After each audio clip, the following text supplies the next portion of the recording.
Yes, ഇനി നമ്മൾ തിരുവനന്തപുരത്തേക്കാണ് പോകുന്നത്. തിരുവനന്തപുരം കോർപ്പറേഷനിൽ മുഴുവൻ സീറ്റിലും വിജയിച്ചുകൊണ്ട് അധികാരത്തിലെത്തും എന്ന് ആത്മവിശ്വാസത്തോടെ സ്ഥാനാർത്ഥി പ്രഖ്യാപനമൊക്കെ നടത്തിയ പാർട്ടിയാണ് കോൺഗ്രസ്. പക്ഷേ കോൺഗ്രസ് ഇപ്പോൾ ഒരു ആത്മവിശ്വാസം ഇല്ല എന്ന് വേണം പറയാൻ. കാരണം നഗരത്തിൽ നടക്കുന്ന പരിപാടിയിലൊന്നും വലിയ ആളില്ല എന്നുള്ളതാണ് വാർത്ത.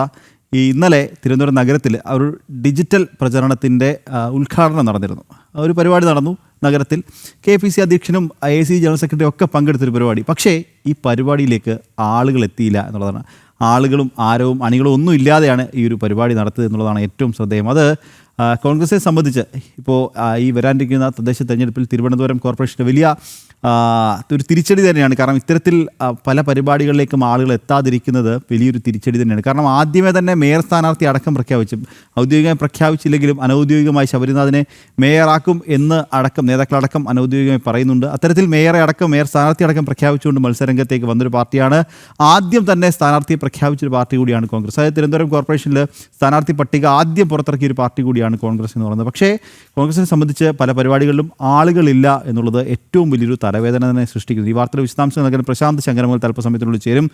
പ്രശാന്തിലേക്ക് പോകുന്നതിന് മുമ്പ് ഈ പറഞ്ഞതുപോലെ കോർപ്പറേഷനിൽ പല വാർഡുകളിലും കോൺഗ്രസ് വലിയ വെല്ലുവിളി നേരിടുന്നുണ്ട്. പ്രചാരണത്തിനിറങ്ങാൻ വാർഡുകളിലേക്കൊക്കെ വീട് ഗൃഹസമ്പർക്കത്തിലേക്കൊക്കെ പോകുന്നതിനൊക്കെ വേണ്ടിയിട്ടൊക്കെ വലിയ വെല്ലുവിളി തിരിച്ചടികളൊക്കെ കോൺഗ്രസ് നേരിടുന്നുണ്ട്. പ്രശാന്ത് ശങ്കരമുകൾ ചേരുന്നുണ്ട്. പ്രശാന്ത്, കോൺഗ്രസിനെ സംബന്ധിച്ച് തിരുവനന്തപുരം നഗരത്തിൽ പല പരിപാടികളിലും ആളെത്തുന്നില്ല എന്നുള്ള പരാതി കഴിഞ്ഞ ദിവസങ്ങളിലൊക്കെ ഉണ്ടായിരുന്നു. ഇന്നലെ നടന്നൊരു KPC നേരിട്ട് നടത്തിയൊരു പരിപാടി, KPCC അധ്യക്ഷനടക്കം പങ്കെടുത്തൊരു പരിപാടി ആളും ആരവും ഇല്ലാതെ നടത്തേണ്ടി വരുന്നൊരു സാഹചര്യം അല്ലേ പ്രശാന്ത്?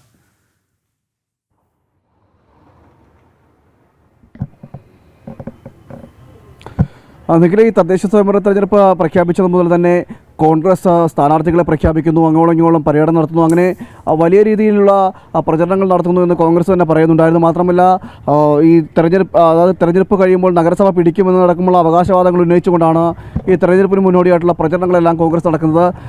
മുരളീധരൻ്റെ നേതൃത്വത്തിൽ, മുതിർന്ന കോൺഗ്രസ് നേതാവ് മുരളീധരൻ്റെ നേതൃത്വത്തിൽ തന്നെ വളരെ ശക്തമായി തങ്ങൾ പ്രചരണം നടത്തുന്നു എന്നതടക്കമുള്ള കാര്യങ്ങൾ പറയുന്നൊരു സാഹചര്യമൊക്കെ ഉണ്ടായിരുന്നു. എന്നാൽ നിലവിൽ ലഭിക്കുന്ന വിവരങ്ങൾ നമുക്ക് മനസ്സിലാക്കാൻ കഴിയുന്നത് ഇത്തരം പ്രഖ്യാപനങ്ങൾ നടത്തുന്നു, അതോടൊപ്പം തന്നെ ആളുകളെ കൂട്ടാൻ ശ്രമിക്കുന്നു. അണികളെ കൂട്ടാൻ ശ്രമിക്കുമ്പോഴും അണികൾ അടുക്കുന്നില്ല എന്ന് വേണം മനസ്സിലാക്കിയിരിക്കുന്നത്. കഴിഞ്ഞ ദിവസം തിരുവനന്തപുരത്ത് മാനവീയത്തിലൊരു പരിപാടി നടന്നിരുന്നു. ഈ തദ്ദേശ സ്വയംഭരണ തെരഞ്ഞെടുപ്പിനോട് അനുബന്ധിച്ച് തന്നെയുള്ള ഡിജിറ്റൽ പ്ലാറ്റ്ഫോമുകളുമായി ബന്ധപ്പെട്ട അതിൻ്റെ ഉദ്ഘാടനവും മറ്റനുബന്ധ പരിപാടികളും സംഘടിപ്പിക്കാനായിരുന്നു ഈ മാനവീയ വീഥിയിൽ കോൺഗ്രസിൻ്റെ നേതൃത്വത്തിൽ ഒരു പരിപാടി സംഘടിപ്പിക്കുന്നത്. KPCC അധ്യക്ഷൻ, അതോടൊപ്പം തന്നെ മുതിർന്ന നേതാക്കൾ, ദീപാദാസ് മുൻഷി അടക്കമുള്ള AICC നേതാക്കളടക്കം ഉണ്ടായിരുന്നു.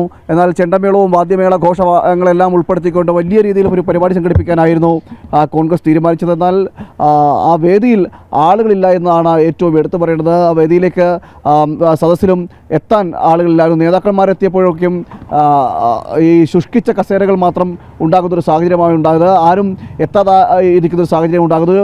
അതായത് ഈ പറയുന്ന കൊട്ടിഘോഷിച്ച് നടപ്പിലാക്കുന്ന കാര്യങ്ങൾ പോലും ഫലവത്താവുന്നില്ല, അല്ലെങ്കിൽ അണികൾ തങ്ങളിലേക്ക് അടുക്കുന്നില്ല എന്ന് വേണം നമുക്ക് ഇതിലൂടെ മനസ്സിലാക്കിയിരിക്കുന്നത്. ഇത്തരം കാര്യങ്ങൾ അതായത് ദൃശ്യങ്ങളിൽ നിന്ന് വ്യക്തമാകുന്നത് അവിടെ എത്തിയ അണികളെക്കാൾ കൂടുതൽ മാധ്യമപ്രവർത്തകർ ആ പരിപാടിക്ക് എത്തിയിരുന്നുണ്ടായിരുന്നു.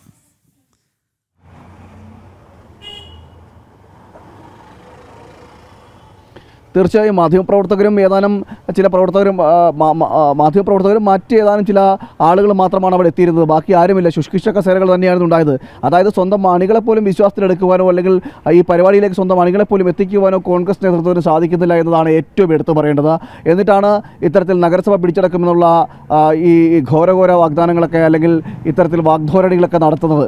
എന്തായാലും നഗരസഭ പിടിക്കുമോ ഇല്ലയോ എന്നും അറിയില്ലെങ്കിൽ പോലും എന്തായാലും സ്വന്തം അണികളെങ്കിലും എത്തിക്കുവാൻ, പരിപാടിക്ക് കുറഞ്ഞപക്ഷം എത്തിക്കുവാൻ ഈ കോൺഗ്രസ് നേതൃത്വം ശ്രമിക്കണം. ഇല്ലെങ്കിൽ ഇത്തരത്തിലുള്ള രീതിയിലുള്ള സംഭവങ്ങൾ ഉണ്ടാകുന്ന ഒരു സാഹചര്യമൊക്കെ ഉണ്ടാകും. കാരണം ഇത് മാത്രമല്ല, പല സ്ഥലങ്ങളിൽ പോലും ഇപ്പോഴും ചില ഭിന്നതകൾ നിലനിൽക്കുന്ന ഒരു സാഹചര്യമൊക്കെ ഉണ്ട്. അതായത് പലപ്പോഴും ഈ നിലവിൽ തെരഞ്ഞെടുപ്പ് പ്രവർത്തനങ്ങളുമായിട്ട് മുന്നോട്ട് പോകുമ്പോഴും ഏതാനും ചില ഇടങ്ങളിലടക്കം പൊട്ടിത്തെറികൾ ഉണ്ടാകുന്ന സാഹചര്യമുണ്ട്. നേതാക്കന്മാർക്കിടയിലുള്ള ഭിന്നതകൾ ഉണ്ടാകുന്നു. അങ്ങനെ KPCCയിൽ നിലവിലത്തെ സാഹചര്യം വലിയ രൂക്ഷമാകുന്ന സാഹചര്യം ഉണ്ടാകുന്നു. അതിൻ്റെ അതിനിടയിൽ മറ്റ് ചില വിഷയങ്ങൾ കൂടി വരുന്നതോടുകൂടി തന്നെ കൂടുതൽ പ്രതിസന്ധിയിലേക്ക് കടക്കുകയും ചെയ്യും. എന്തായാലും KPCCയുടെ യോഗങ്ങളിലും അതോടൊപ്പം തന്നെ തെരഞ്ഞെടുപ്പ് യോഗങ്ങളടക്കം അണികൾ എത്തുന്നില്ല എന്നതാണ് ഏറ്റവും എടുത്തു പറയേണ്ടത്. സംഘടിപ്പിക്കുന്ന പരിപാടികളിലൊന്നും അണികളിൽ എത്തുന്നതുമില്ല. കഴിഞ്ഞ ദിവസം മാനവീയ വേദിയിലും ഒരു പരിപാടി നടന്നു. ഡിജിറ്റൽ പ്ലാറ്റ്ഫോമുകളുടെ ഉദ്ഘാടനവുമായി ബന്ധപ്പെട്ട് KPCC അധ്യക്ഷൻ സണ്ണി ജോസഫ് അടക്കമുള്ളവർ എത്തിയിരുന്നു. ദേശീയ നേതാക്കളടക്കം എത്തിയിരുന്നു. ഈ എത്തിയ പരിപാടിയിലും അണികളെ പങ്കെടുപ്പിക്കുവാൻ സാധിച്ചില്ല. ഏതാനും ചില ആളുകൾ മാത്രമാണ് ഈ പരിപാടിയിൽ പങ്കെടുത്തത്.